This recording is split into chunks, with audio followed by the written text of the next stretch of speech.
کہ ہمارا کچھ نہیں ہو سکتا, کوئی ہماری بات سننے کو تیار نہیں ہے. پھر بزدار کے ٹائم پر انکوائری ہوئی اور 18 میں سے 16 الزامات ثابت ہوئے, لیکن اس کے باوجود وہ جو کمیٹی تھی جس نے یہ انویسٹیگیشن کیا, 18 میں سے 16 الزامات ثابت ہوئے, اس کی جو ریکمنڈیشنز تھیں وہ یہ تھی کہ اس وی سی کو ہٹا دینا چاہیے, اس کو نوکری سے فارغ کر دینا چاہیے. لیکن اس کی سفارش بڑی تگڑی تھی, اس کے پیچھے لوگ ایسے کھڑے تھے کہ اس کا کچھ بھی نہیں ہوا, کوئی اس کا بال بھی بانکا نہیں کر سکا. اور ابھی اس گھٹیا آدمی کو دیکھیے کہ یہ ایکسٹینشن لینا چاہ رہا تھا, یعنی آپ نے کروڑوں کی کرپشن کی, بچیوں کے ساتھ آپ کیا سلوک کرتے رہے, اور اس کے باوجود آپ ایکسٹینشن لینا چاہ رہے ہیں, یعنی کوئی حد ہوتی ہے بے شرمی کی. ٹھیک ہے, تو اس کی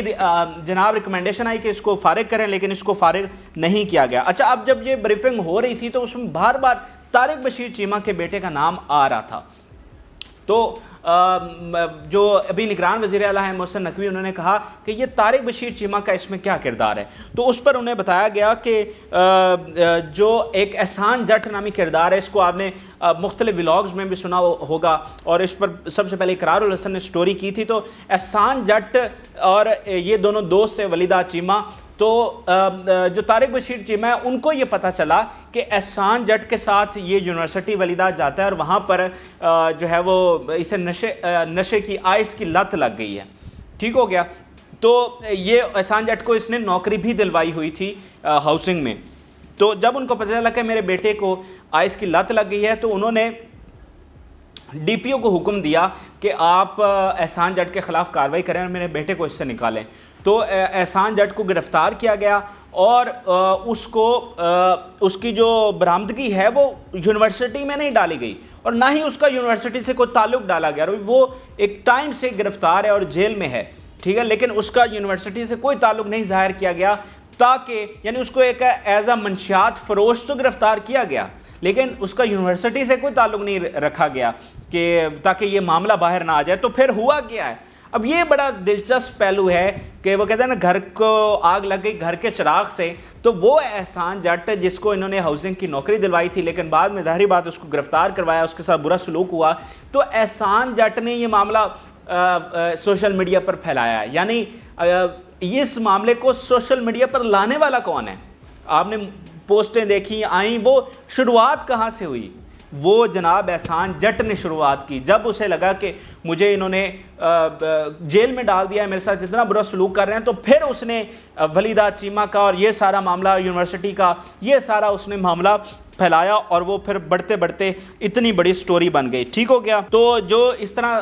اگر آپ اقرار کے دعوے دیکھیں تو وہ بھی یہی ہیں جو آج میں آپ کو بات بتا رہا ہوں, تو اس طرح ان کی بات بھی سچ ثابت ہوتی ہے. اور اس خبر کو خود جیو نیوز نے رپورٹ کیا ہے, رئیس انصاری صاحب جو کہ بیورو چیف ہے لاہور کے, انہوں نے اس چیز کو رپورٹ کیا اور بتایا کہ یہ بالکل سچ اور سچی خبر ہے. تو اس کے ساتھ ساتھ اعجاز شاہ جو کہ قید میں ہیں, انہوں نے بھی مانا ہے کہ ہمارے تعلقات تھے. اچھا, یہ کارروائی کیسے ڈالتے تھے کہ جناب یہ کیا کرتے تھے کہ اس نے اعجاز شاہ نے لڑکیوں کے ہاسٹل کے باہر اپنے جو ہیں وہ گارڈز ان کو کھڑا کیا, تو کوئی لڑکی جب وہ کسی لڑکے کے ساتھ آتی تھی تو ان کی تصویریں اور ویڈیوز بنا لی جاتی تھی خفیہ طریقے سے. تو پھر یہ اعجاز شاہ جو ہے یہ پھر ان کو بلاتا تھا, ان لڑکیوں کو ان کو بلیک میل کرتا تھا, ڈراتا تھا کہ آپ کی یہ ویڈیوز, آپ کی یہ تصاویر ہم آپ کے پیرنٹس کو بھیج دیں گے, جس پر ہم تفصیلی بات کر چکے ہیں. تو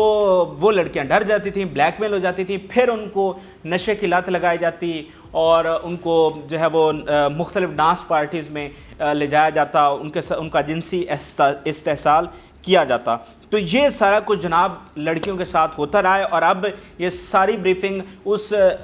ٹیم کی طرف سے دی گئی ہے. 3 رکنی کمیٹی جو بنائی گئی تھی گورنمنٹ آف پنجاب کی جانب سے, اس نے یہ ساری انویسٹیگیشن کی ہے, اور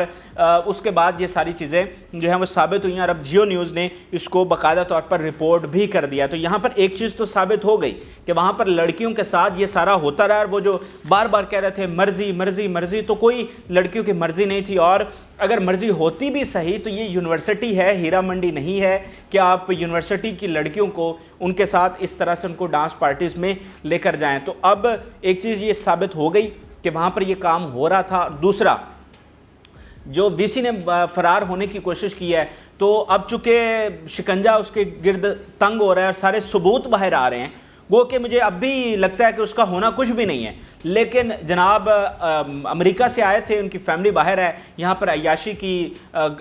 پیسے بنائے اور اب وہ واپس امریکہ جانا چاہتے ہیں۔ تو کراچی پر جب وہ گئے تو ان کو روک لیا گیا اور کہا کہ آپ کے پاس این او سی نہیں ہے، جب آپ کے پاس این او سی ہوگا تو ہی آپ باہر ٹریول کر سکیں گے۔ تو شاید یہ وی سی اتنا طاقتور شخصیت ہے کہ دیکھیں پارلیمنٹ نے بھی اس کو بلایا لیکن وہ وہاں پر بھی نہیں گیا، اور وہاں پر کہا گیا کہ یہ وی سی کسی کی نہیں سنتا۔ تو ظاہری بات ہے اس کے پیچھے بڑی بڑی شخصیات ہیں کہ اتنی رپورٹس آنے کے باوجود اس کو نوکری سے نہیں ہٹایا جا سکا، اور شاید اب بھی یہ معاملہ سامنے نہیں آتا تو اس وی سی کو ایکسٹینشن بھی مل جاتی، ہمیں پتہ بھی نہ ہوتا کہ وہاں پر لڑکیوں کے ساتھ کیا ہوتا رہا ہے۔ تو یہ ایک تازہ ترین حقائق میں نے آپ کے سامنے رکھے ہیں، آپ اس پر اپنی رائے سے ضرور آگاہ کریں اور اس ویڈیو کو زیادہ سے زیادہ لوگوں تک شیئر کریں۔ اجازت دیجیے، اللہ حافظ۔